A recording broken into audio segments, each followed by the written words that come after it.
우리가 인생을 살다 보면 예기치 않게 힘들고 괴롭고 또 고통스러운 상황들을 만날 때가 있습니다.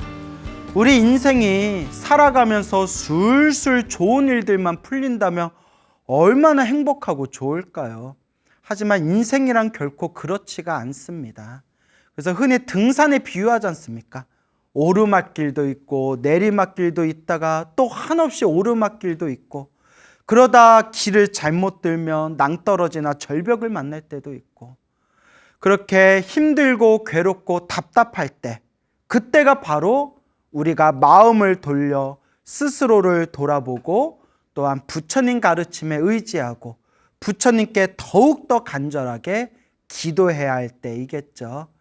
어느 불자님께서 진심 어린 그런 편지를 보내주셨습니다. 이제 그분의 편지를 여러분들에게 읽어드릴까 합니다.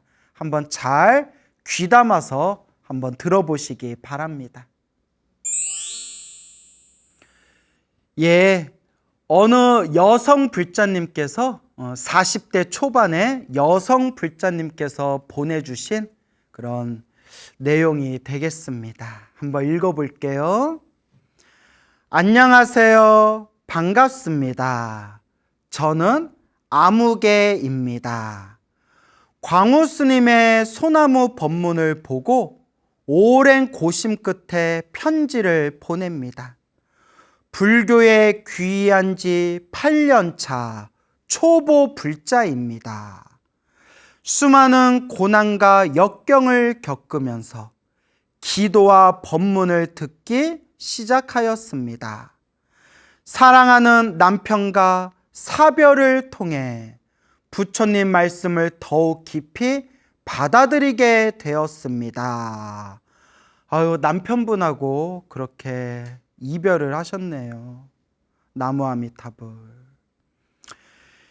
인과응보라는 부처님 말씀, 가슴 사무치게 아픔을 겪고 힘든 나날들을 보내며 우울증과 공황장애로 작년 7월 2일 이별을 맞이했습니다. 시절 인연인지 저의 업보인지 혼란 속에서 기도에 정진하였습니다. 광명진원 사경과 참회 기도를 하며 눈물로써 지난날 지은 죄업과 업장 소멸을 위해 또 예기치 못한 이별을 감당하기 힘들어서 더더욱 부처님께 기도하고 있습니다. 기도는 관세음보살 정근 기도를 하고 있습니다.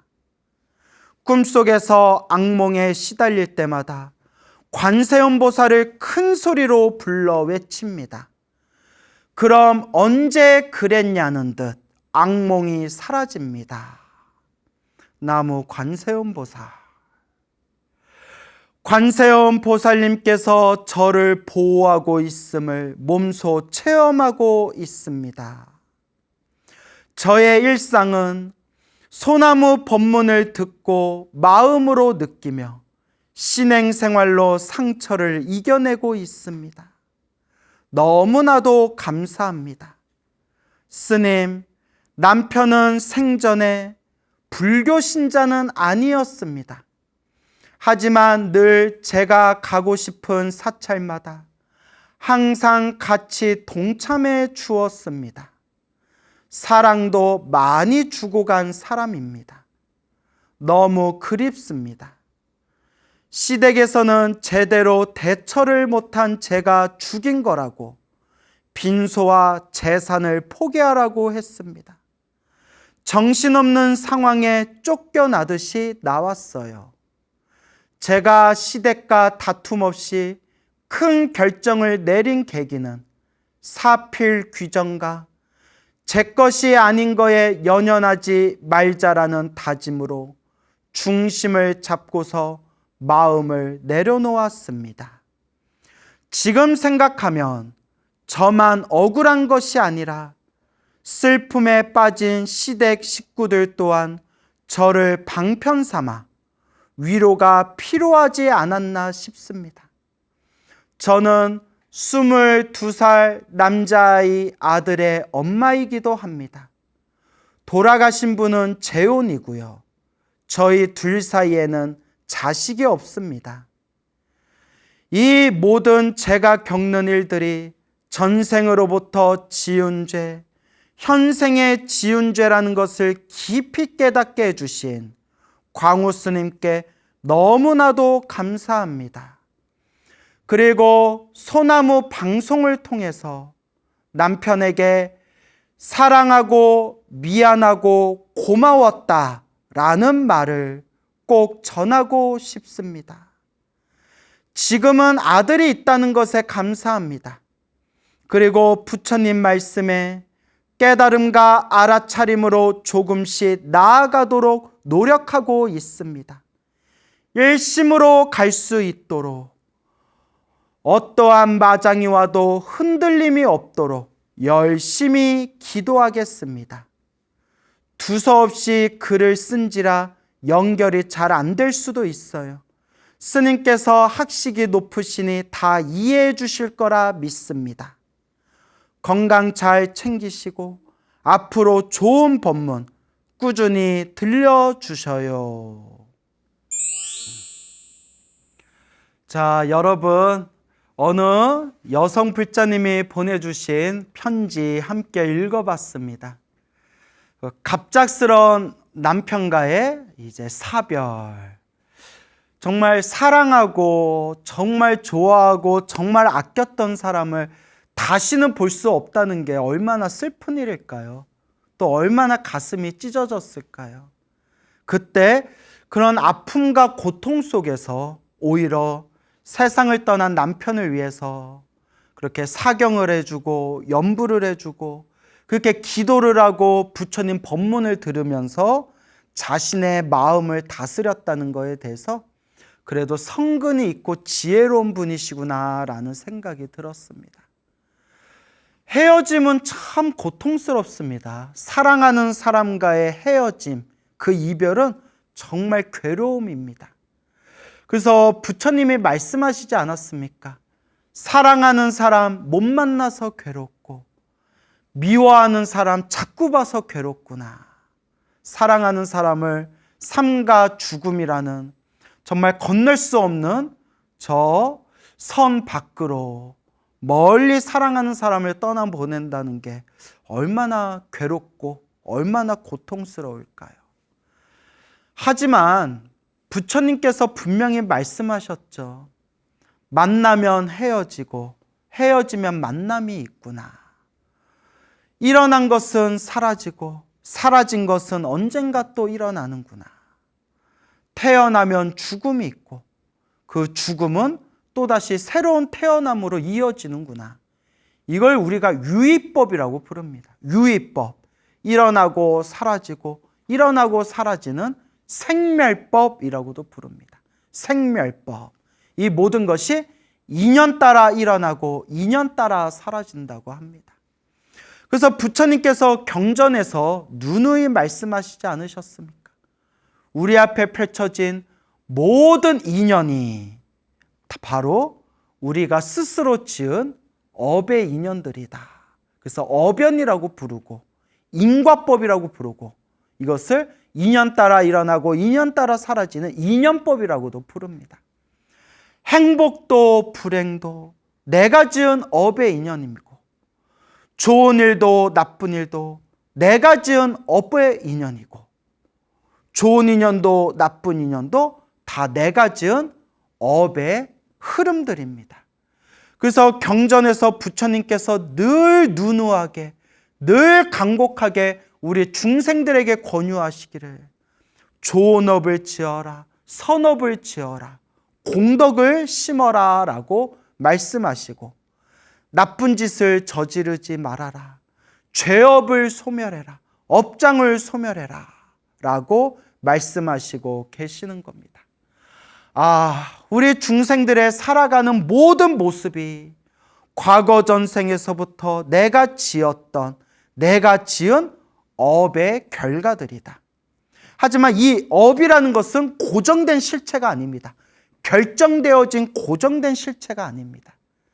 지금의 이 업의, 지금의 이 현재의 모습을 만든 것도 내가 지은 인연이라며, 지금 이 업의 순간순간마다 내가 어떠한 새로운 인연을 짓냐에 따라서 내 업의 흐름이 또 바뀌어지게 되는 겁니다.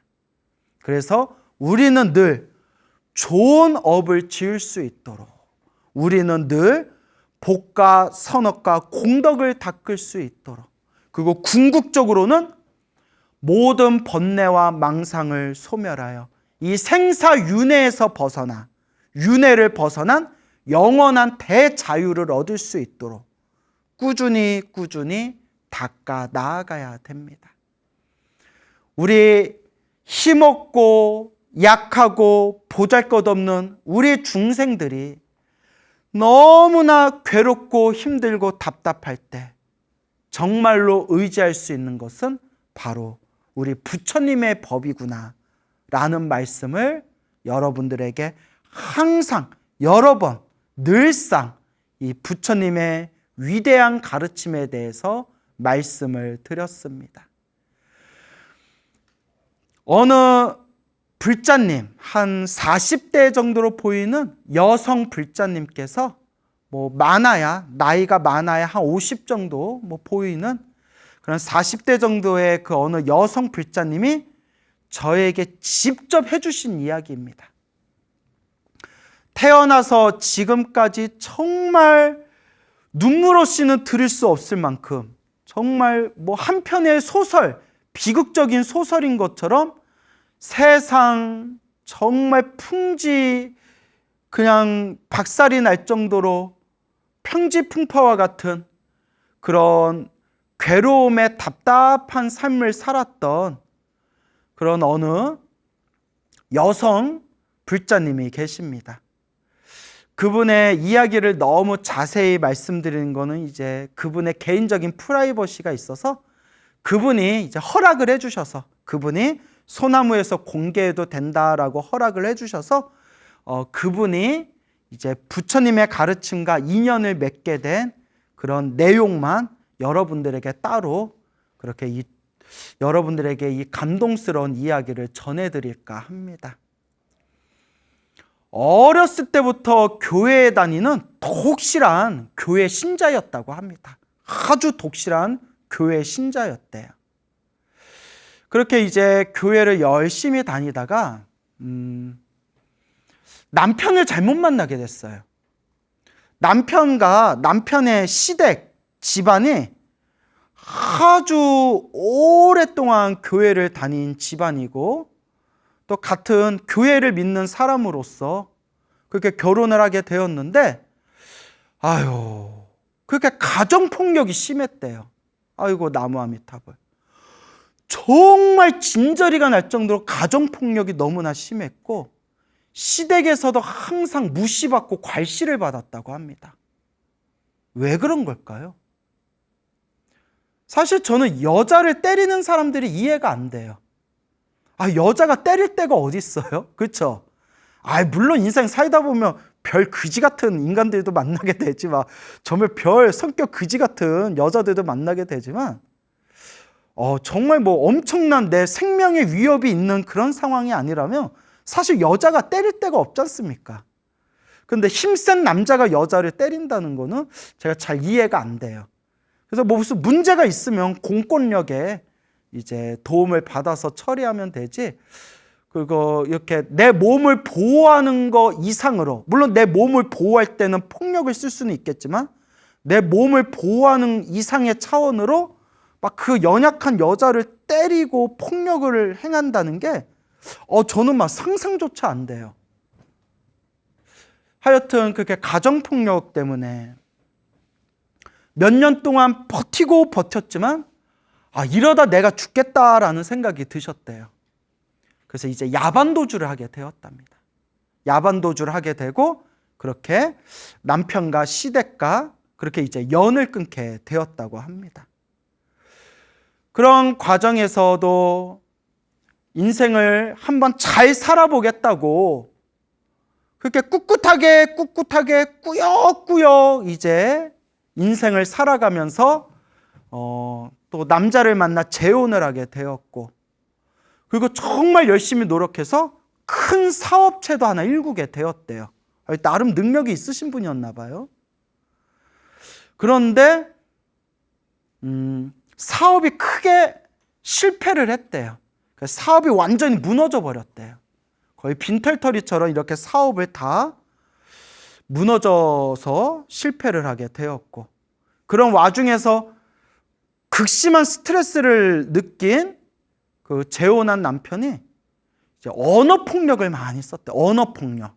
입으로 언어 폭력을 많이 해서 요 불자님도 엄청난 스트레스와 고통과 괴로움을 느끼게 되었는데, 왜 이 업이 두꺼운 사람들, 업보가 두꺼운 사람들은 왜 안 좋은 일들이 한 번에 일어나는 걸까요? 사업도 무너져 버리고 남편과의 관계도 너무나 악화되어 가고, 그리고 어렸을 때부터 인생의 의지처였던 그 다니던 교회에서 가슴이 갈기갈기 찢겨나갈 정도로 엄청난 시련과 상처를 받게 되었대요. 남의 종교 얘기라서 자세히 말하긴 그렇고 그냥 들은 대로 말씀드리는 거예요. 그렇게 당신을 어렸을 때부터 사랑해 주시고 당신 이름까지 다 기억해 주시던, 의지하던 스승님과 같았던 그 노 목사님께서 세상을 떠나시고, 그렇게 시간이 흐르고 거기서 또 무슨 일들이 있었나 봐요.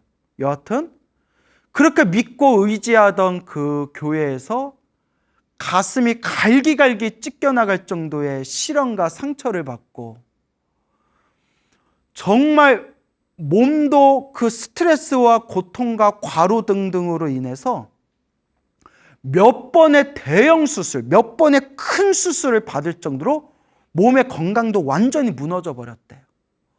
몸도 마음도 완전히 무너져 버린 거예요. 얼마나 고통스러웠을까요?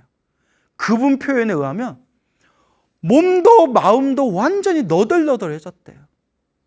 이런 얘기를 하면서 계속 앞에 우시더라고요. 얼굴이 빨개져서 계속 울더라고요. 스님 왜 이렇게 자꾸 눈물이 나오지 하면서 우시더라고요. 그렇게 울면서 당신 얘기를 하시는데 정말 이래다 죽겠더래요. 그래서 극심한 우울증과 그런 자살 충동까지 느꼈는데, 그분 말씀이 중학교를 앞두고 있는 초등학생 딸이 있대요. 그 어린 딸이 아니었으면 자기가 어떤 짓을 저질렀을지 모른대요. 얼마나 힘들었을까요? 우리 중생들은 왜 이렇게 살아가는 게 힘들까요? 이런 얘기를 들으면서 저도 가슴이 너무 아프더라고요. 딸이 아니었으면 자기는 못 버텼다. 그런 얘기 있잖아요. 여자는 약하다. 하지만 어머니는 강하다. 엄마는 강하다. 라는 표현이 있잖아요. 참 멋있는 말인 것 같아요. 딸 때문에 그렇게 버티고 버티는, 몸과 마음이 완전히 너덜너덜해지고 몸과 마음이 무너져 버렸었던 그 너무나 괴로웠던 시기에 친하게 지내는 친분이 있는 지인이 있었대요. 그 지인이 독실한 천주교인이었대요. 카톨릭 천주교인이었는데, 그분이 뜬금없이 광우스님의 소나무를 좀 들어봐 라고 얘기하더래요. 광우스님의 소나무. 인터넷 동영상에서 광우스님 법문 좀 찾아서 들어봐. 광우스님 소나무 좀 들어봐.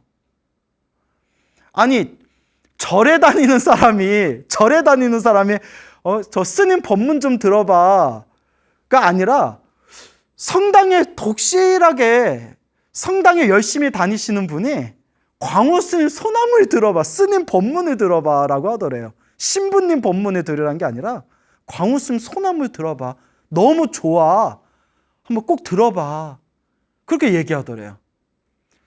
저 별 이상한 일이네. 이러면서 그냥 한 귀를 흘렸대요. 왜냐하면 자기는 불교에 관심도 전혀 없었고, 어렸을 때부터 그냥 교회를 오랫동안 교회를 뼛속까지 그런 교회의 신도였기 때문에 그렇게 귀담아 듣지를 않았대요. 예, 그래요. 시간 날 때 들어볼게요. 하고 그렇게 한참의 시간이 지났는데 그 지하철, 전철을 탔는데 전철에서 이렇게 좀 시간이 남더래요.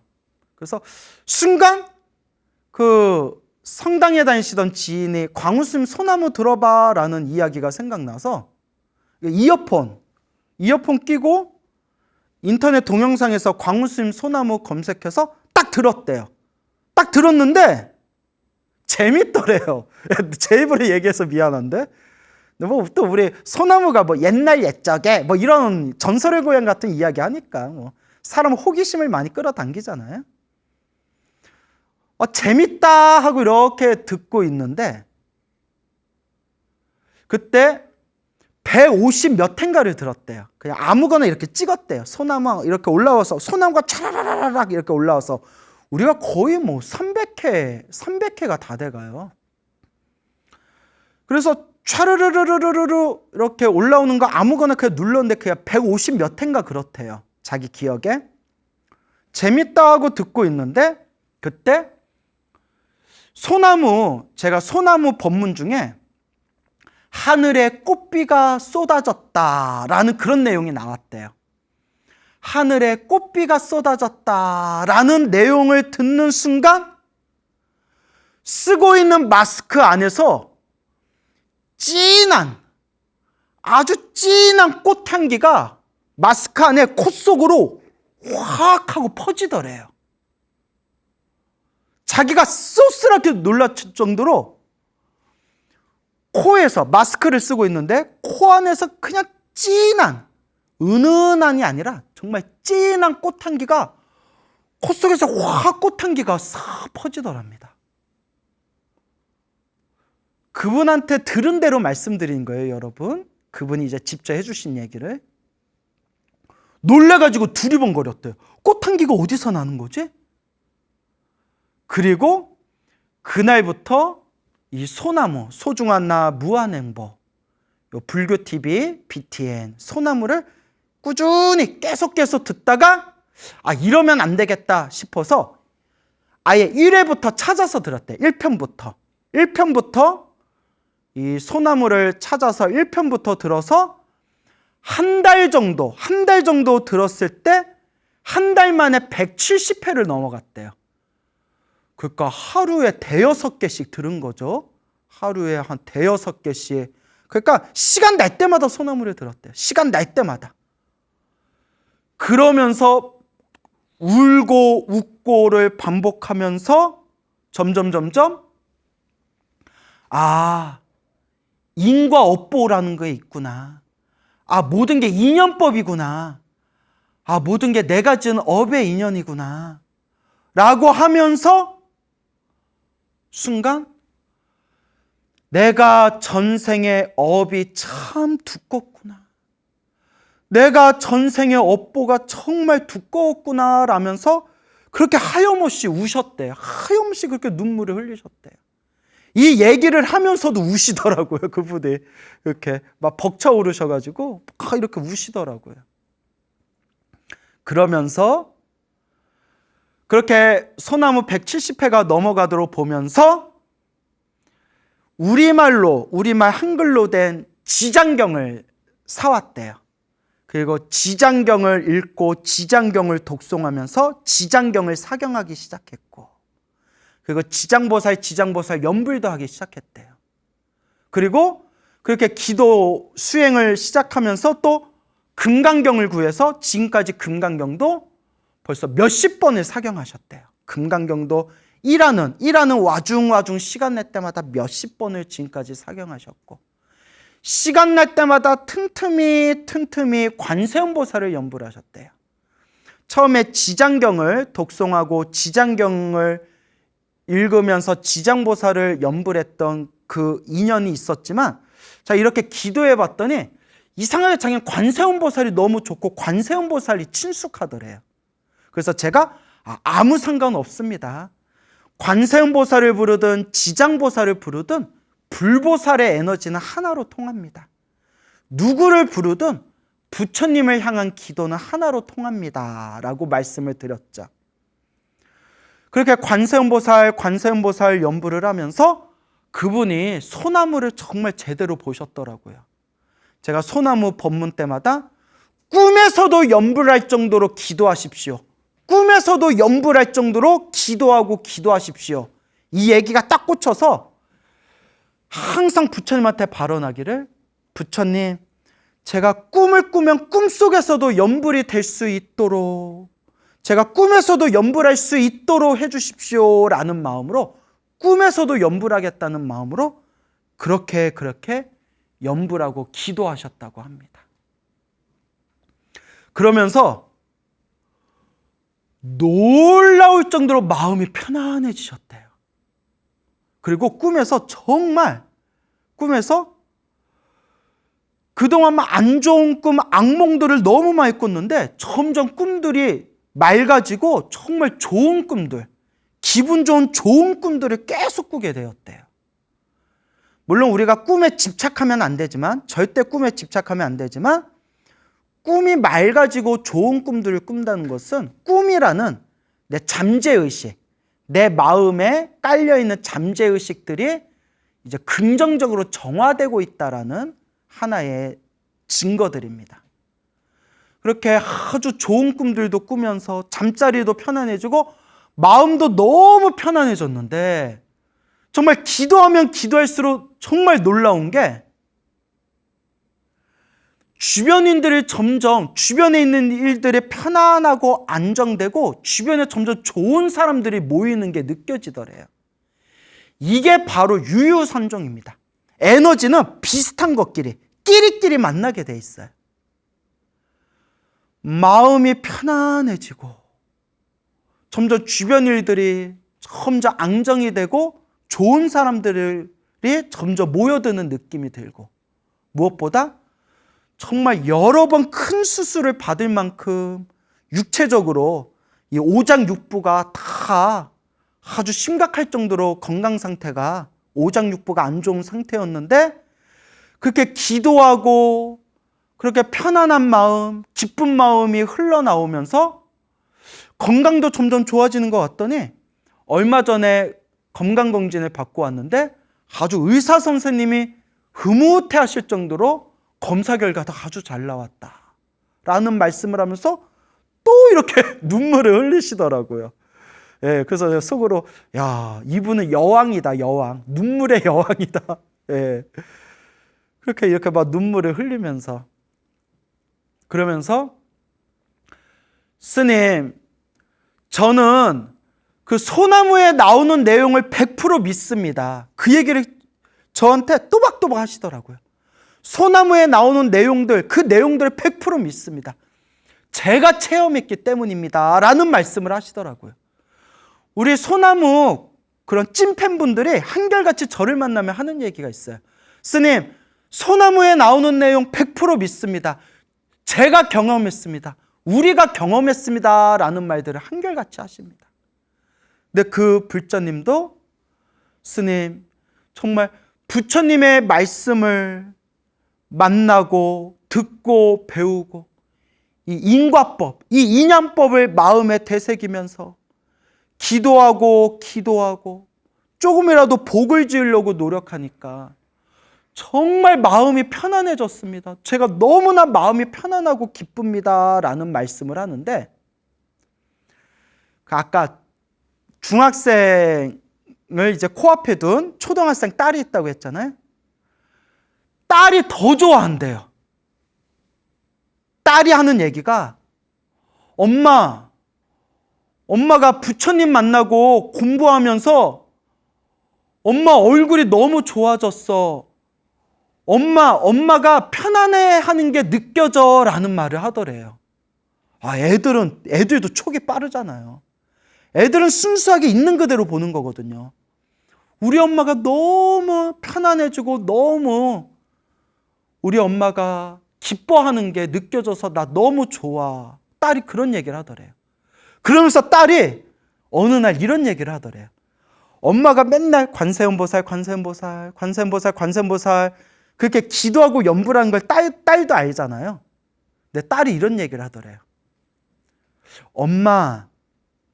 엄마가 그렇게 소나무 법문 들으면서 집중하고 있을 때, 엄마가 이렇게 집중하면서 소나무 법문 듣고 있을 때, 그때 엄마 얼굴이 관세음보살 얼굴 같아 라고 이야기를 하더랍니다. 그래서 그 보살님이 이렇게 이제 눈물을 흘리면서 저한테 꼭 감사 인사를 해야 된다고, 너무나 감사하고 고맙다라는 그런 말씀을 하셨습니다. 제가 수많은 불자님들에게 감사합니다, 고맙습니다, 심지어 생명의 은인이십니다라는 얘기까지도 많이 들었어요.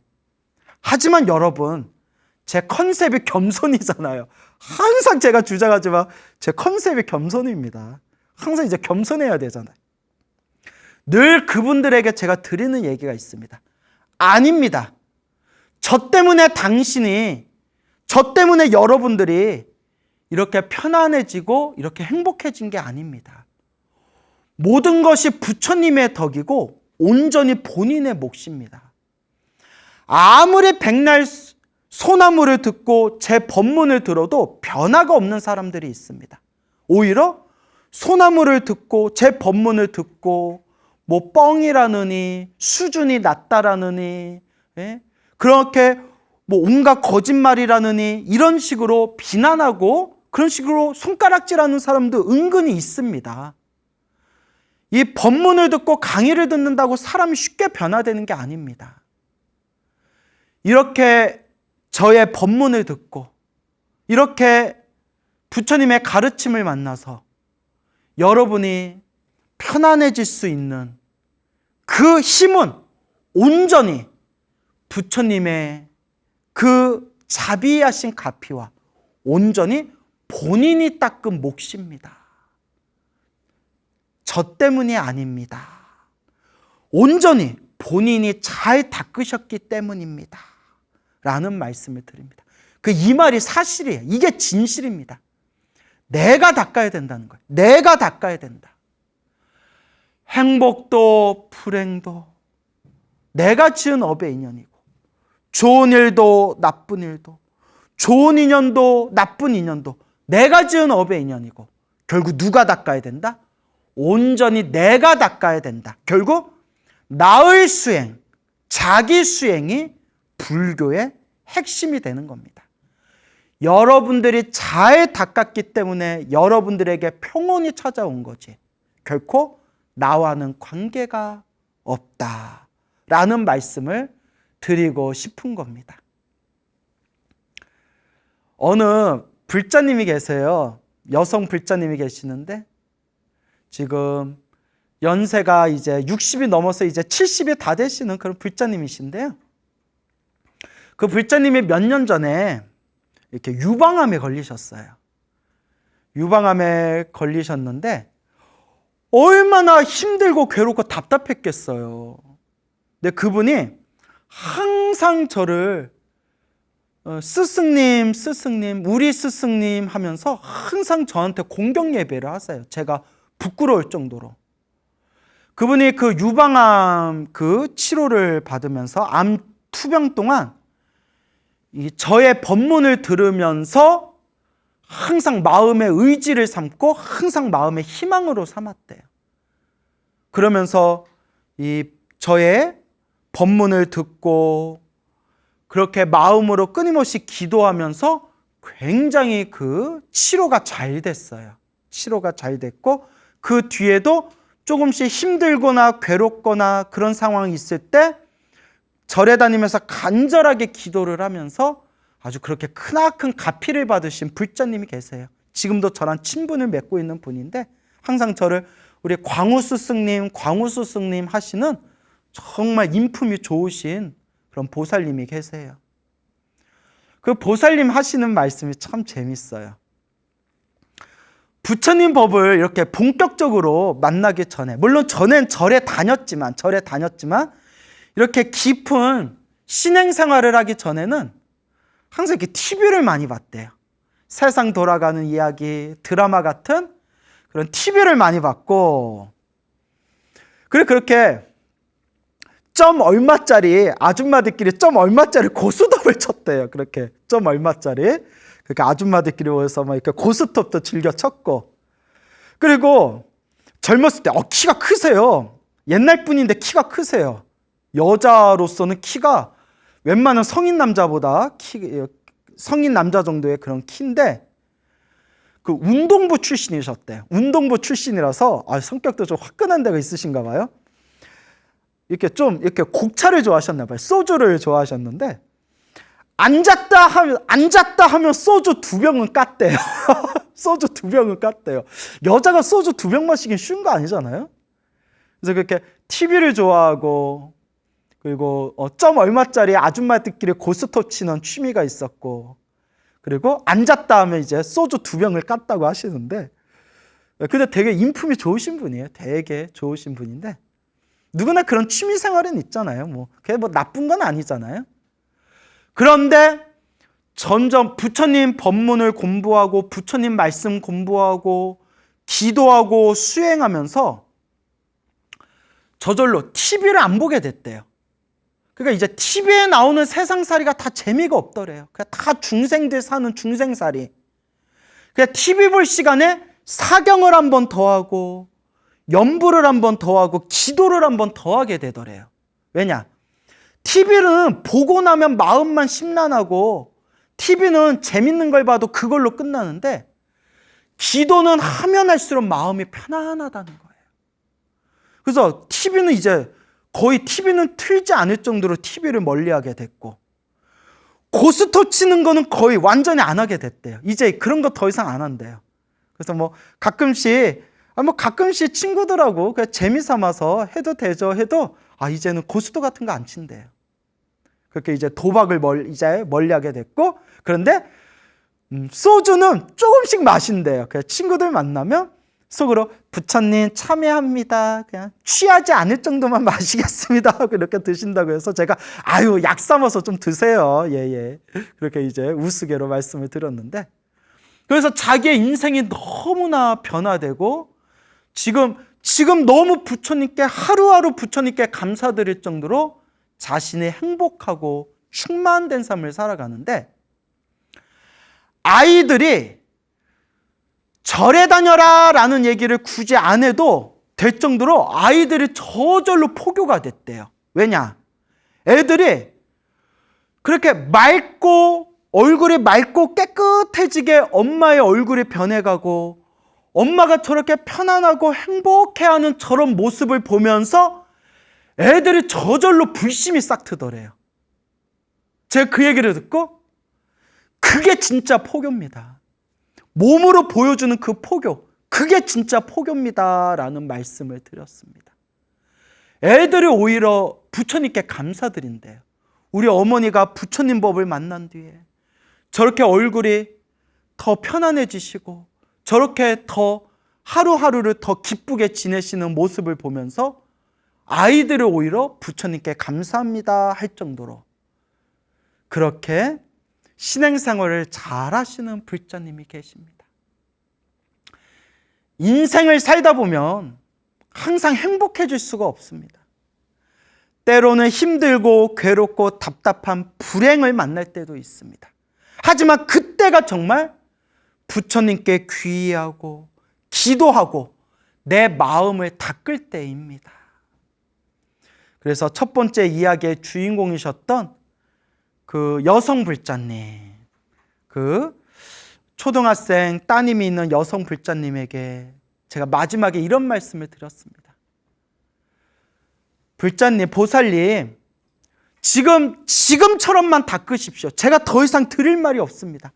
지금처럼만 닦으시되 제가 딱 봐도 우리 불자님은 전생의 업보가 참 두꺼웠던 것 같습니다. 제가 지금 다 말씀드리지 못한 또 그분의 프라이버시들이 있거든요. 보살님이 정말 전생에서부터 업이 두꺼운 것 같으니까 지금처럼 닦으시되 아무리 기도를 열심히 해도 인생사 살다 보면 힘들고 괴로운 일이 닥칠 때가 있습니다. 하지만 이미 소나무를 많이 보셨기 때문에 제가 쉽게 설명드릴 수 있을 것 같습니다. 기도를 열심히 했는데도 힘들고 괴롭고 답답한 일이 생길 때, 아, 내가 크게 받을 업보를 작게 받고 있는 거구나 라는 마음으로, 내 업장을 소멸한다 라는 마음으로 지금처럼만 꾸준히 닦아나가시기 바랍니다 했더니, 그 불자님께서 소나무를 듣고 들으면서 항상 마음에 되새기고 있고, 앞으로도 부처님 은혜 갖는 마음으로 더 열심히 기도하고 신행생활하겠습니다 라고 말씀을 하셨습니다. 제 마음이 너무 기쁜 거예요. 오히려 제가 더 고맙고 감사할 정도 제 마음이 정말 기쁘더라고요. 나같이 이 광우라는, 나같이 보잘것없는 사람이 떠드는 이런 이야기를 듣고서 인생의 희망을 느끼고, 그리고 부처님의 법을 만나 열심히 마음을 닦으셔서 이와 같이 스스로 평온과 행복을 느끼셨다는 이런 수많은 불자님들의 이야기를 들으면서 제가, 아, 이게 바로 살아갈 수 있는, 내가 이렇게 열심히 부처님 법을 전할 수 있는 원동력, 에너지, 힘이 되는구나 라는 그런 감동을 느꼈습니다. 우리 불자님들한테 참 감사하고 감사하는 바입니다. 여러분, 바로 지금이 염불하고 기도하고 수행하고 마음을 닦을 때입니다. 부처님 가피가 항상 여러분들과 함께할 것입니다. 2600여 년 전 서가모니 부처님 당시의 일입니다. 그 성 안에 어떤 남자가 살고 있었는데, 이 남자가 엄청나게 못되게 사람들의 물건을 훔치고 온갖 못된 짓을 하는 그런 도둑놈이 있었다고 합니다. 그런 어떤 도둑이 있었는데, 이 도둑이 어느 날 소문을 듣게 됩니다. 스님들이 모여 살고 있는 사원에 아주 값비싸고 귀한 항아리가 있다라는 소문을 듣게 됩니다. 아마 어느 신도님들이 아마 스님들에게 그 사원에 보시를 한 항아리인가 보죠. 아주 귀한 항아리가 사원에 있다라는 얘기를 듣고, 요 도둑이 패거리를 모아가지고 사원에 들어가서 몰래 그 값비싸고 귀한 항아리를 훔치고자 마음을 먹고 계획을 짜기 시작합니다. 그래서 늦은 저녁에, 늦은 밤에 패거리들과 함께 은근슬쩍 사원에 들어가서 그 값비싸고 귀한 항아리가 어디 있는지를 막 찾아보게 됩니다. 항아리가 어딨지? 항아리가 어딨지? 그러다가 항아리를 아무리 찾아도 찾을 수 없는 그런 상황 속에서 강당에 스님들끼리 모여서 비구 스님들끼리 토론하는 내용을 듣게 됩니다. 그때 언뜻 스님들이 무슨 토론을 하냐면, 서로 이런저런 얘기를 하다가 하늘 세계에 살고 있는 천인은, 하늘천, 사람인 하늘 세계에 살고 있는 천인은, 하늘 세계 사람들은 눈을 깜빡일 때 느리게 깜빡이고, 사람은, 인간 세계의 사람은 눈을 깜빡일 때 빠르게 깜빡인다. 요걸 이제 토론하고 있는 겁니다. 뭐 별걸 다 갖고 토론하고 있죠. 근데 우리 인간 세계 속담에 눈 깜짝할 사이에 라는 표현이 있지 않습니까? 눈 깜짝할 사이에. 그래서 우리가 눈을 빨리 감았다, 빨리 눈을 뜨지 않습니까? 그래서 깜빡하고 이제 눈을 빨리 떴다 감았다 떴다 감았다 눈을 깜빡깜빡거리지 않습니까? 근데 그 스님들 토론하는 게, 하늘 세계에 사는 사람들, 천인들은 눈을 깜빡일 때 느리게 떴다 감았다 느리게 깜빡이지만 인간 세계 사람들은 눈을 깜빡일 때 빠르게 깜빡인다 라는 소리를 딱 듣게 됩니다. 그러니까 이 도둑놈이 참 저 중들은 할 일도 없다. 뭐 별 말 같지도 않은 것 같고 서로 토론하고 있냐? 저 뭐 하는 거야? 뭐 그렇게 생각을 하면서 결국 항아리를 찾지 못하고 사원에서 아무 소득 없이 나왔다고 합니다.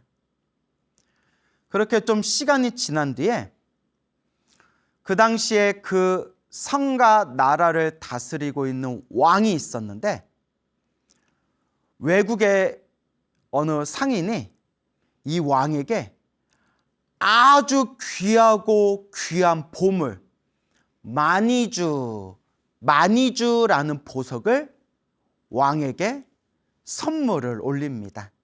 그래서 우리 불교 경전에 보면 마니주 혹은 마니보배 마니라는 표현이 나오거든요. 불교 경전에 나오는 보석 중에 가장 으뜸되는 보석을 마니주라고 부릅니다. 마니주. 그 귀하고 귀한 마니주 보석을 선물 받은 이 왕이 탑에 있는 기둥에다가 그걸 딱 걸어놨다고 합니다.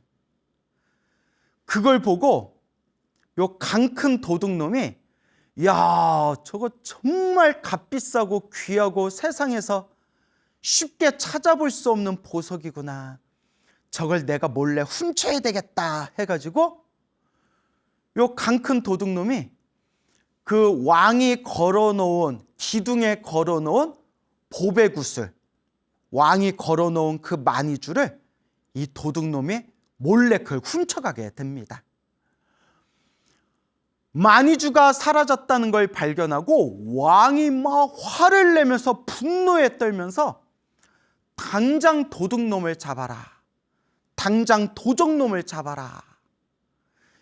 이 보석이 어디에 있는지 신고하는 사람에게는 큰 상금을 내리겠다. 현상금까지 내걸어서 요 보배 행방을 찾았지만 몇 날 며칠이 지나도록 이 보석이 어디로 사라졌는지를 찾을 수가 없었다고 합니다. 그럴 때 왕이 걱정과 근심에 깊이 빠져 있을 때 어느 지혜로운 신하가 왕에게 찾아와서 왕에게 이렇게 이제 속닥속닥 거리는 겁니다. 왕이시여, 그 보석을 가져간 도둑이 누군지 절 짐작이 갑니다. 제가 짐작이 갑니다. 그게 누구냐? 왕께서 기둥에다 걸어놓은 그 보석을 훔쳐갈 정도로 강 큰 놈이라면 한 놈밖에 없습니다. 저 성 안에 아무개라는 도둑놈이 있는데 그 도둑놈이 가져간 게 확실할 겁니다. 그러면 당장 잡아와라. 근데 왕이시여, 그놈은 고집이 너무 세고 머리가 잘 돌아가기 때문에 아무리 고문을 하고 아무리 신문을 해도 너무나 고집이 세고 머리가 잘 돌아가서 끝까지 자기의 죄를 고백하지를 않을 겁니다. 그러다가 혹시 죽어버리면 보석의 행방은 영영 찾을 수가 없습니다. 그러니 보석을 찾으려면 그 도둑놈을 살살 잘 꿰어가지고 그 보석이 어디에 있는지, 보석이 어디에다 숨겼는지 그 행방을 알아내는 게 더 중요한 일일 겁니다. 그러니까 왕이 아이고 맞다. 아이고 그대여. 그대의 말이 맞다. 그럼 어떻게 하면 좋겠는가? 그래서 신하가 또 속닥속닥 왕에게 이렇게 건의를 하는 겁니다. 왕이시여, 그 도둑놈을 불렀다가 아주 맛있는 술을 실컷 먹인 뒤에 술에 취해가지고 골아떨어졌을 때 그 도둑놈을 궁전에 화려하고 아름다운 방에 갖다 놓고 아주 예쁜 여인들, 아주 예쁜 미인들을 그 옆에서 시봉하게 하는 겁니다. 그리고 이 도둑놈이 술에서 딱 깨서 정신을 차렸는데 아름답고 화려한 방에 미인들이 자기를 시봉하고 있으면 이 도둑이 깜짝 놀라서 이게 어찌 된 일인가, 여기는 어딘가 하고 있을 때 그 미인들이 그대여, 당신은 인간 세상에 있을 때 아름답고 귀한 만이주 보석을 훔친 인연으로 이 하늘색에 태어났습니다. 그대가 보석을 훔친 그 인연으로 하늘색에 태어났습니다. 그런데 그대여, 당신이 인간 세상에 있을 때 훔쳤던 그 만이보배, 그 만이주 구슬을 인간 세계 어디에다 숨겨뒀습니까? 라고 미녀들이 살살 꿰어내면 거기에 홀딱 넘어가 가지고 자기가 훔쳤던 만이주가 어디에 있는지 행방을 밝힐 수가 있을 겁니다. 그러니 왕이시여, 이렇게 꾀를 내어서 그 도둑놈에게 보석을 어디에 숨겼는지 알아내는 게 중요할 것 같습니다. 그러니까 왕이 아이고 참으로 좋은 방법이다. 억지로 고문을 하고 신문을 해서 알아내는 것보다 그렇게 꾀를 내서 알아내는 방법이 더 좋을 것 같구나. 그렇게 왕이 허락을 합니다. 그래서 이 지혜로운 신하가 자기 부하들하고 막 이렇게 이제 작전을 짠 뒤에 그 도둑놈을 살짝 불러냅니다. 어찌어찌 도둑놈을 불러낸 뒤에 잔치에 초대를 해가지고 아주 귀하고 아주 맛있는 술을 자꾸 권해서 그 도둑놈이 술을 많이 마시고 꽐라로 만들어버립니다. 꽐라. 우리 술 먹고 정신줄 놓아버리면 야 꽐라 됐다 이러죠. 꽐라 이렇게 정신을 잃어버리게 됩니다. 너무 술에 취해가지고 정신을 잃은 그 도둑을 저 궁궐로 데리고 가서 왕이 쓰던 넓고 화려하고 아름다운 방에다 그 도둑을 눕혀놓고 사전에 작전을 짰던 아름다운 아주 곱고 아리따운 미녀들을 그 방 안에다 다 집어넣고 술에 취한 그 도둑의 옆에서 그 도둑을 이렇게 정성껏 시봉을 하도록 옆에서 시중을 들도록 그렇게 작전대로 명령을 내립니다. 그러다가 시간이 지나고 난 뒤에 술에 취해서 정신을 잃었던 그 도둑이 여긴 어디지? 난 누구? 여긴 어디? 하면서 이제 정신을 딱 깼는데 한 번도 본 적 없는 화려하고 아름다운 방 안에 눈이 휘둥그레야 할 정도로 너무나 아름다운 미녀들이 도둑인 자기를 주변에 이렇게 둥글게 에워싸고 있는 겁니다. 이걸 보고 도둑이 놀래가지고 여긴 어디지? 내가 여기 왜 있지? 이 아름다운 방은 어디고 이 아름다운 여인들은 누구지? 하고 막 정신을 못 차리고 있을 때 그때 이제 작전대로 미녀들이 그 아름다운 미인들이 도둑의 마음을 이렇게 휘어잡고 옆구리를 꾹꾹 찌르면서 이렇게 얘기하는 겁니다. 그대여, 그대는 인간 세상 있었을 때 왕이 아끼던 그 보석을 훔친 인연으로 이 하늘색에 태어나게 된 겁니다. 와 하면서 막 박수를 치는 겁니다. 아니 도둑질을 했는데 하늘색에 태어날 리가 없죠. 하여튼 그렇게 이제 작전을 짠 겁니다. 그런데 그대가 인간 세상에 그대가 훔쳤던 왕의 만이주 그 보석을 어디에다 숨겨놨습니까? 어디에다 숨겨놨습니까? 하고 미인들이 막 물어보니까 술이 이제 아리까리 얼떨떨하게 이제 술이 깬 이 도둑이 진짜 내가 죽은 건가? 내가 죽어서 하늘세계에 지금 태어난 건가? 이 여인들이 정말 하늘세계 선녀들인가? 하고 막 긴가 민가 아리 까리 알쏭 달쏭 뭐 어찌할 줄 모르고 있을 때 진짜 여기가 하늘세계인가? 이 미녀들이 과연 하늘세계 선녀들인가? 내가 인간세계에 있었을 때 내가 숨겼던 그 보석이 어디에 있는지 내가 지금 말해줘도 이거 되는 걸까? 막 이렇게 헷갈리고 있을 때 불현듯 호련히 과거에 자기가 스님들이 살고 있는 사원에 가서 값비싸고 귀한 항아리를 훔치려고 했을 때 강당에 스님들이 모여서 토론했던 그 내용이 머릿속에 번쩍하고 생각이 난 겁니다.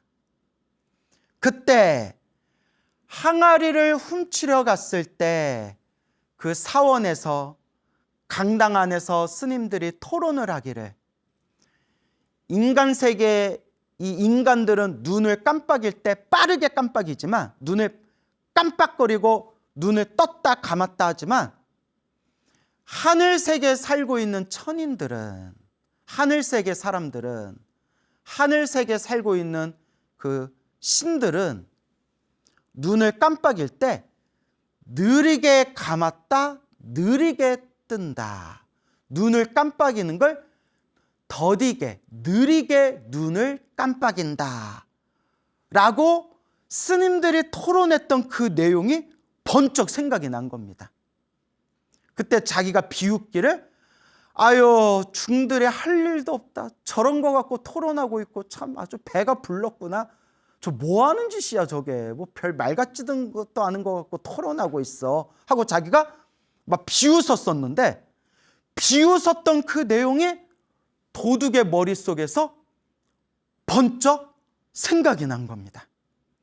그리고 순간 자기를 바라보고 있는 그 미녀들의 눈동자를 쳐다봤는데 그 미녀들의 눈동자가 눈을 깜빡일 때 빠르게 떴다 감았다 미녀들의 눈동자가 빠르게 깜빡이는 것을 딱 보게 됩니다. 순간 아이코 얘네들 하늘세계 선녀들이 아니라 인간들이구나.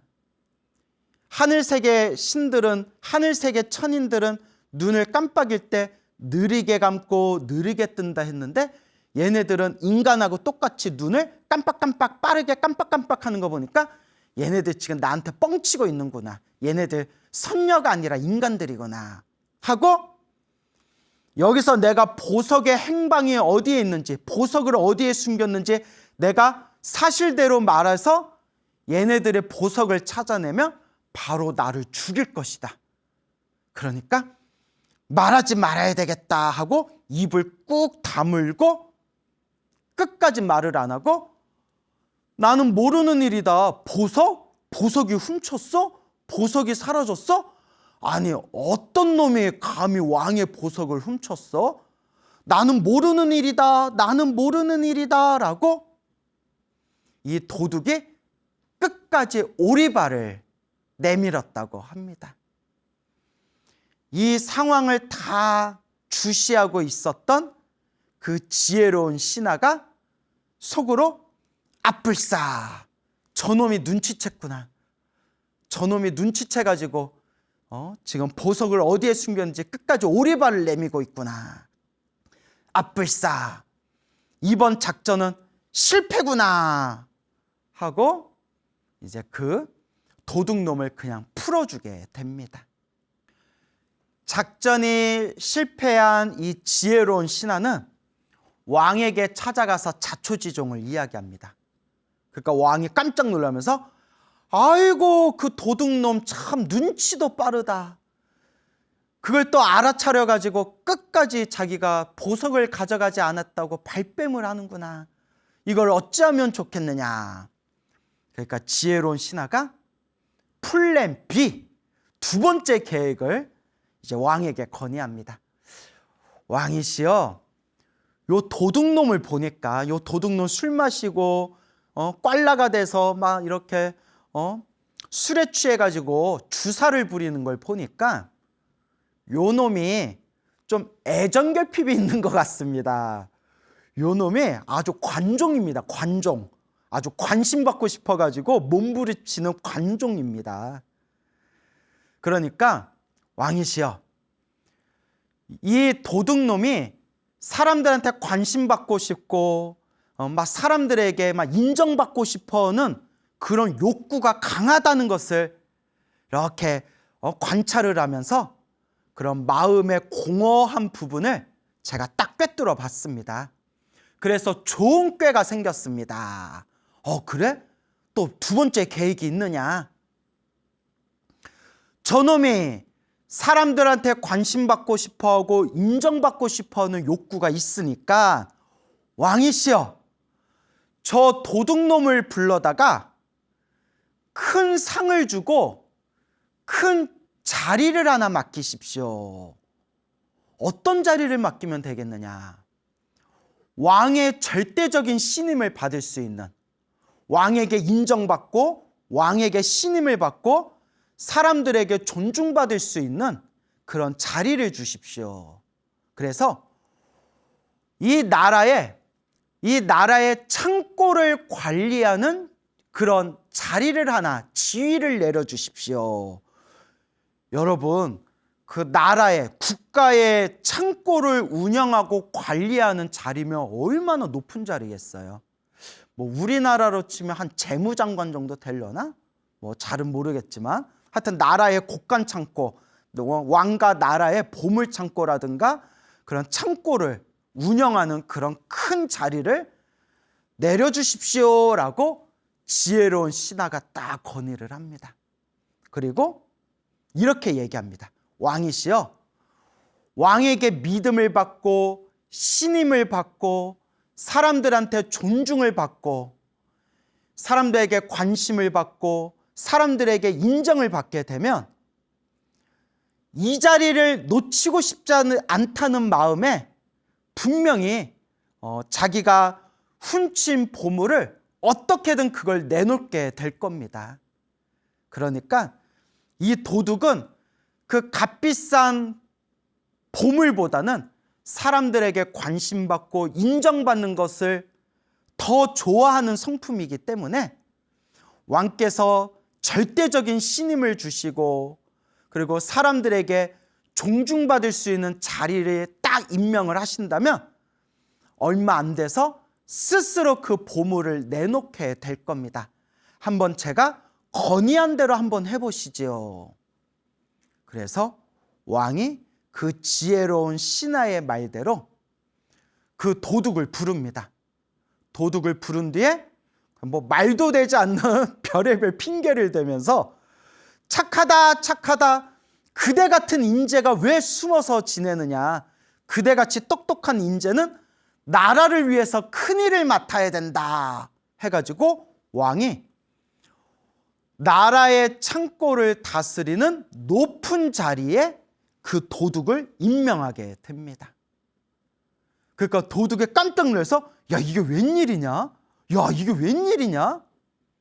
그리고 몇 개월 동안 왕이 신임을 주고 믿음을 주고 그리고 왕이 절대적으로 그 도둑을 위해서 마음을 쓰고 왕이 어루만져 주니까 이 도둑의 마음도, 높은 자리에 임명된 도둑의 마음도 사르르 이제 녹아가기 시작합니다. 그렇게 몇 개월이 지났을 때 왕이, 지혜로운 신하가 시킨 대로 왕이 높은 자리에 임명된 그 도둑을 불러서 이렇게 물어봅니다. 그대여, 내가 그대에게 너무 어려운 짐을 맡겨가지고 살아가는데 힘들지는 않는가? 그러니까 이 높은 자리에 임명된 이 도둑이 아닙니다, 왕이시여. 저 너무 행복합니다. 이렇게 왕에게 믿음을 받고 사람들에게 인정받고 사람들에게 존중을 받으니까 제가 지금 너무나 행복합니다. 그러니까 진짜 애정결핍이 좀 있었나 봐요. 그래서 애정결핍이 너무 심해서 막 도둑질하고 다녔나 봐요. 그때 왕이 그 도둑에게 이렇게 얘기합니다. 사실은 내가 정말 큰 겉정근심이 있다. 내가 겉정근심이 있어서 잠이 다 오지를 않는다. 왕이시여, 무슨 겉정근심이 있어서 그렇게 괴로워하십니까? 제가 도와드릴 수 있는 일이라면 도와드리겠습니다, 왕이시여. 그러니까 왕이 이렇게 얘기합니다. 내가 정말 아끼던 마니주, 보배 구슬이 있었는데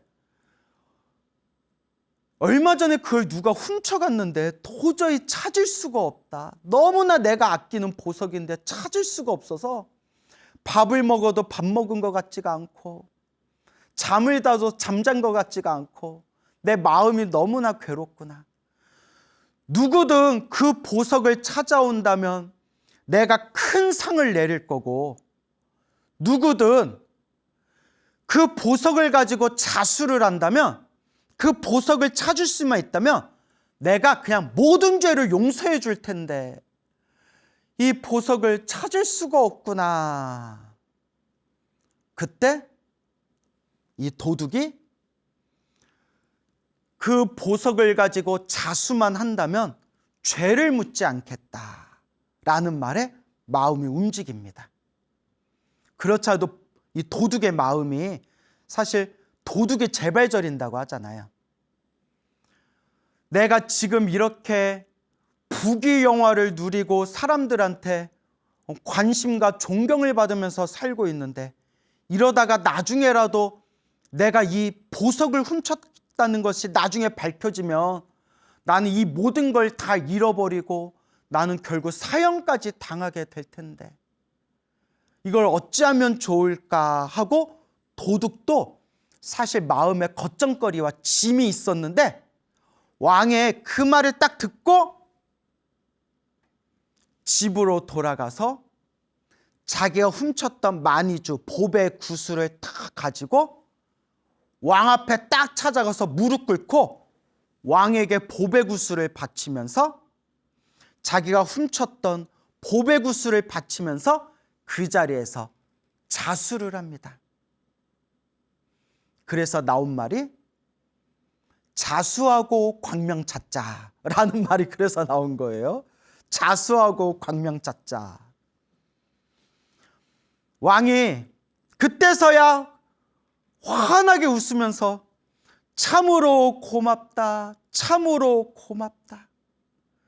그대가 숨기지 않고 이렇게 진실한 마음으로 자수를 하고 이 보배구슬을, 훔쳤던 보배구슬을 다시 가져왔으니 약속대로 그대의 죄를 묻지 않겠노라. 자수하고 보배구슬을 그대로 가져왔으니 전날의 일은, 과거의 일은 다 덮어버리고 다시는 죄를 말하지 않겠노라 하면서 왕이 모든 걸 용서하자 이 도둑이 엄청난 감동을 받게 됩니다. 그리고 도둑이 순간 환하게 마음에 느껴진 바가 있어서 왕에게 이렇게 얘기합니다. 왕이시여, 누구든지 이 보배구슬을 가져오는 자에게 큰 상을 주겠다라고 하셨는데 저에게도 큰 상을 주실 수 있을런지요. 그러니까 왕이 그래, 네가 자수를 하고 잘못을 뉘우치고 어쨌거나 이 보배구슬을 다시 가져왔으니까 네가 원하는 상을 내려주겠다. 한번 말해봐라. 그때 이 도둑이 딱 한 얘기가 왕이시여, 저는 머리 깎고 출가해서 비구 스님이 되고자 하옵니다. 저의 출가를 허락해 주옵소서. 왕도 깜짝 놀라고 옆에 있던 지혜로운 신하도 깜짝 놀라고 주변에 있던 다른 사람들도 깜짝 놀라고 하늘에 있는 새도 깜짝 놀라고 지나가던 깨구락지도 깜짝 놀라고 꽝꽝꽝 하고 다 깜짝 놀란 거예요. 깜놀? 이러죠. 깜짝 놀래가지고 왕이 아니 그대는 지금 나라의 창고를 관리하고 있는 높은 지위에 올라 있고 또 지금 자네는 부귀영화를 누리고 있고, 또 내가 그대를 위해서 자수를 하고 구슬을 가져온 그대를 위해서 다시는 그대의 잘못을 내가 논하지 않겠다 약속을 했고, 나아가서 그대에게 큰 상을 주겠다라고까지 했는데, 뭐가 아쉬워서 머리 깎고 스님이 되려고 그러냐? 이해가 되질 않는다. 왜 그러냐? 하니까 이 도둑이 이렇게 얘기합니다. 왕이시여, 곰곰이 제가 생각해 보니까 제가 어쩌면 이렇게 도둑질을 하고 다니다가 사람한테 맞아 죽을 수도 있었을 것이고, 또 제가 왕의 구슬을 몰래 훔쳐가지고 그때 술에 취해서 궁전의 아름답고 화려한 방에 있었을 때, 그때 미녀들에 둘러싸여 있었는데, 그 미녀들이 자기는 하늘에 살고 있는 선녀들인데 그 왕에게 훔쳤던 보석을 어디다 숨겼습니까? 라고 물어봤을 때, 하마터면 제가 그 미녀들을 보고 하늘색의 선녀들인 줄 알고 착각해서 왕에게서 훔쳤던 그 보배구슬을 여기다 숨겼다라고 제가 사실대로 자백을 했으면, 저는 그 보배구슬을 되찾는 순간, 왕께서 보배구슬을 되찾는 순간에 저는 목이 잘려서 사형을 당할 수 있었을 겁니다. 그런데 그때 스님들이 토론했던 그 짧은 내용, 하늘세계의 신들은, 하늘세계에 살고 있는 천인들은 눈을 깜빡일 때 천천히 감았다 천천히 뜨고, 인간세계의 사람들은, 인간세계 인간들은 눈을 깜빡일 때 빠르게 깜빡인다.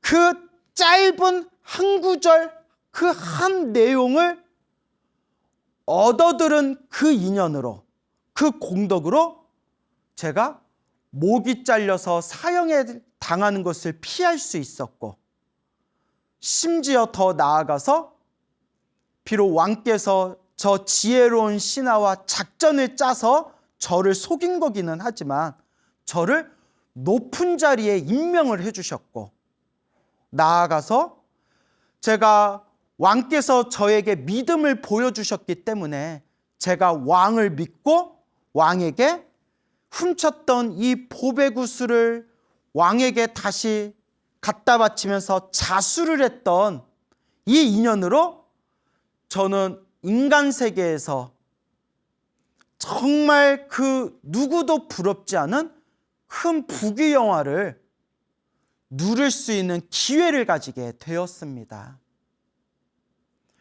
이 모든 걸 가만히 살펴봤더니 스님들이 계시는 절에 몰래 들어가서 항아리를 훔치려다가 스님들이 토론하고 공부하던 그 한 구절, 그 내용 하나를 얻어들은 공덕으로 이와 같은 큰 행운을 만나게 된 거였습니다.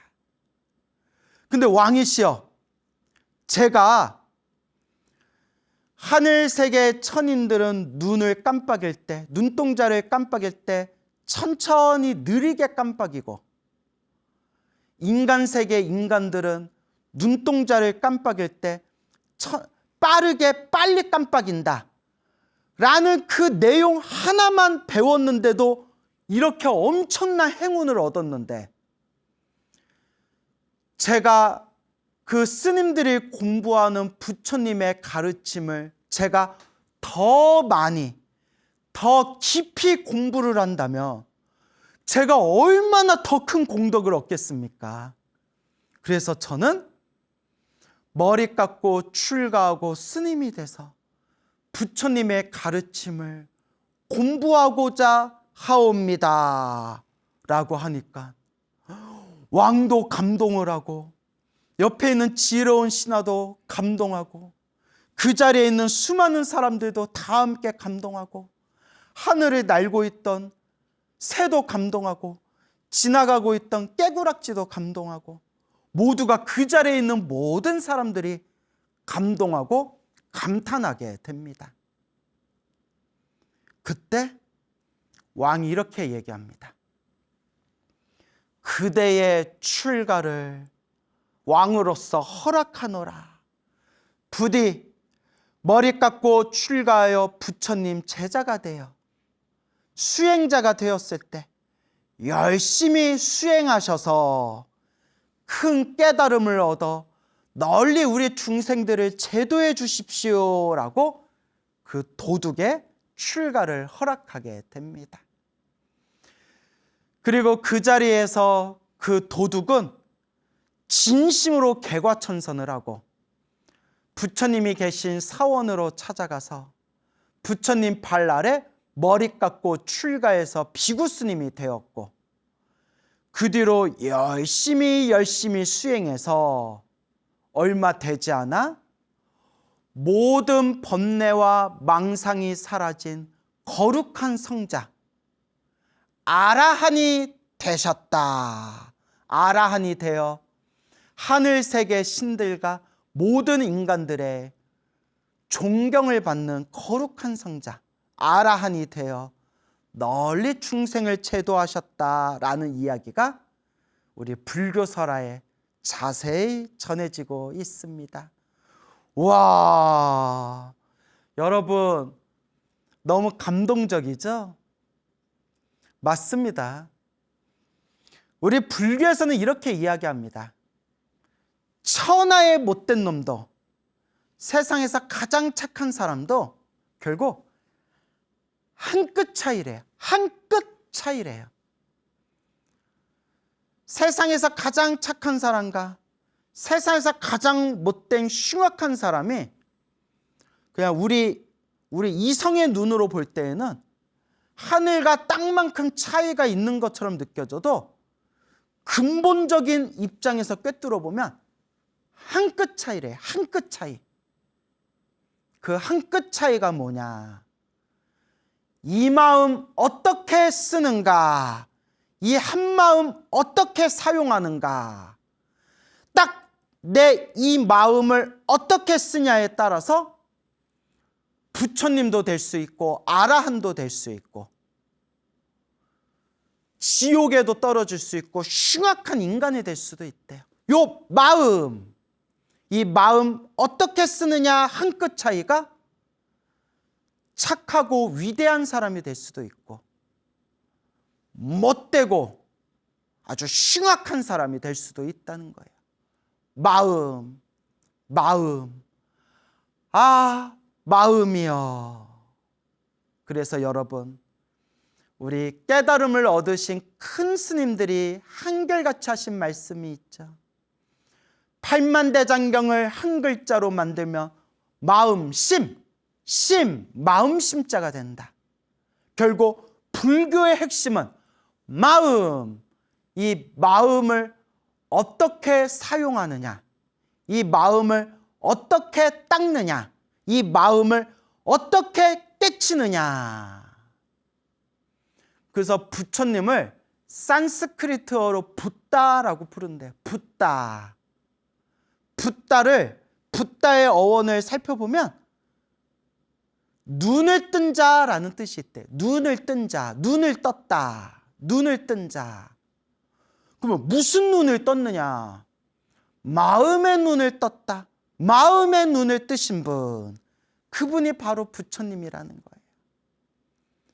그래서 이 못된 이 도둑놈도 마음 하나 딱 바꾸는 순간 그 자리에서 머리 깎고 출가해서 부처님의 제자가 돼요. 결국은 그 못된 도둑질하던 그 못된 도둑놈이 하늘세계 신들의 존경을 받는, 하늘세계 신들과 인간들의 존경을 받는 위대한 성자 아라한이 되셨다라는 것을 우리가 되새겨봐야 됩니다. 여러분, 불자라면 마음을 닦아야 합니다. 마음을 깨달아야 합니다. 불교의 핵심은 마음, 바로 이 마음입니다. 우리가 살아가면서 펼쳐진 행복과 불행도 다 내가 지은 업이라고 합니다. 내 마음이 지은 업보 따라서 행복과 불행의 결과가 펼쳐지고 있습니다. 내가 지금 살아가는 삶이 행복하신 분이 있다면 수없는 과거 전생부터 이 마음을 잘 쓰신 분들이고, 스님, 인생을 살아가는 게 너무 힘들고 괴롭고 답답해요, 인생이 너무 힘들어요 하는 분들은 이런 얘기해서 정말 미안하고 죄송하지만 과거 전생부터 마음을 잘 못 썼기 때문에 그 업보를 받고 있는 것이다. 그러면 어떻게 해야 되느냐? 해답은 수행밖에 없다. 수행. 마음을 닦아라 라고 말씀을 드리는 겁니다. 여러분, 마음을 닦읍시다. 마음을 깨달읍시다. 마음의 눈을 뜹시다. 그래도 우리가 수없는 과거 전생에서부터 지금까지 살아오면서 한 가닥 한 가닥 지어놓은 복이 있어서 그나마 우리가 마음밭에다가 심어놓은 착한 씨앗의 그 종자가 있어서 이번 생 사람으로 태어나 부처님 법을 만났구나, 부처님 법을 만나서 다행입니다, 다행입니다, 감사합니다, 감사합니다, 이번 생 부처님 법을 만나는 소중한 인연을 제가 만나게 되었으니 이번 생 마음을 잘 닦도록 노력하겠습니다 라고 우리 불자들은 되새겨야 됩니다. 여러분, 마음을 닦읍시다. 마음의 눈을 뜹시다. 영원한 행복을 얻게 될 것입니다. 여러분, 행복해지고 싶습니까? 행복한 삶을 창조하고 싶습니까? 복을 지으십시오. 선업을 지으십시오. 공덕을 쌓으십시오. 복과 선업과 공덕의 힘이 여러분들을 진정한 행복의 길로 이끌어 줄 것입니다. 여러분, 성불하세요.